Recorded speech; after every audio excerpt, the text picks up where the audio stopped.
મુસ્લિમ જે બધાનું સાથ સરકાર છે અને સાથ સરકારથી બધા તહેવાર ઉજવાય છે। આ તો આપણે કે આ પોલીસ બી તમારી જે કાયદાકીય રીતે રહે છે તમારો બંદોબસ્ત કરવો એ ફરજ છે, પણ આપણે એકબીજાના સાથ સરકારથી હિન્દુ મુસ્લિમ દરેક તહેવારોમાં એક સાથ સરકારથી ઉજવાય છે અને વર્ષોથી ઉજવાતું રહેશે।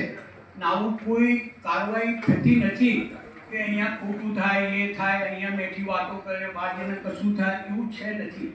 બધા હિન્દુ મુસ્લિમ બધા તમે જો આટલા બધા કેટલા આગેવાનો છે, એ આગેવાનો ભેગા મળીને જ બધું કામ કરે છે અને એકબીજાના સાથ સરકારથી જ થાય છે।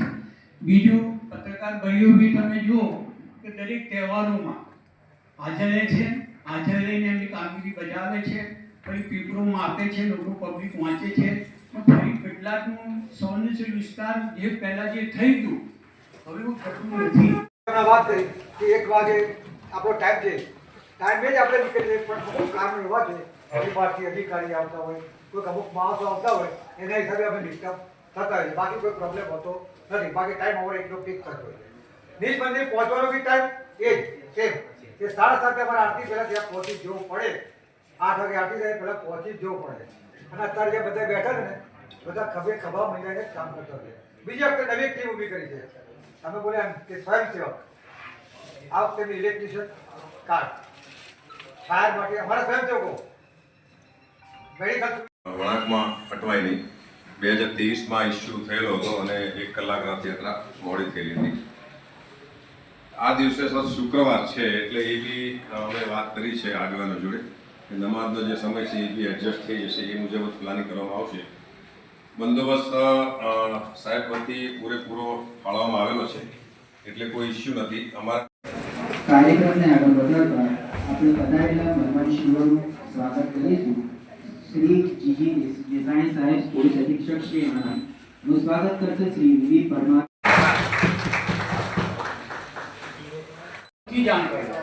ફોનથી જાણ કે બધા લોકો હાજર રહે, એ એનો મતલબ કે દરેકને આવવામાં ઇન્ટરેસ્ટ છે, સાથ સરકારથી ઉજાય દરેક તહેવારો। જે રથયાત્રા નીકળનાર છે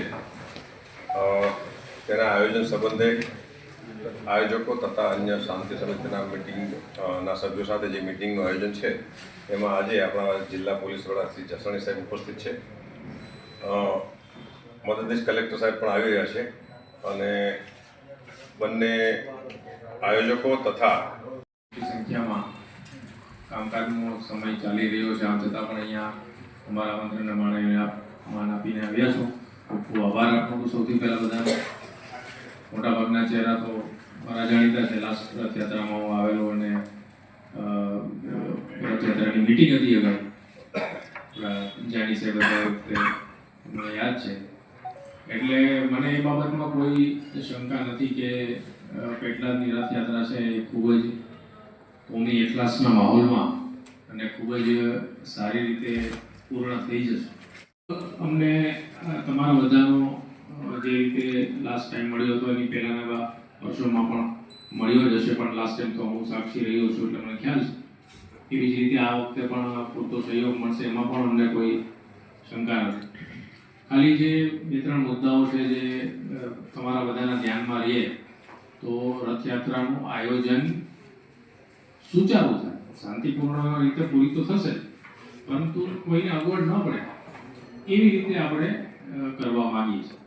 તો એમાં એક પહેલી મારી વિનંતી એ છે કે આપણે જે ટાઈમ આપણો રથયાત્રા નીકળવાનો નિયત થયો છે આપણે ટાઈમને થોડી બધા ઇન્ડિયામાં કોઈ વસ્તુ આપણે ટાઈમે કરતા નથી, ક્યાંય ટાઈમે પહોંચવાનું હોય તો આપણે 5-10-15 મિનિટ તો ચાલે એમ માનીને ચાલતા આવીએ છીએ, એટલે 5-10-15 મિનિટ આગળ પાછું થાય વાંધો નથી, પણ સાવજ પછી આપણે સમયને કોઈ લક્ષ્યમાં જ નહીં લઈએ તો શું છે કે બધાનો સમય છે એ ખરાબ થાય છે।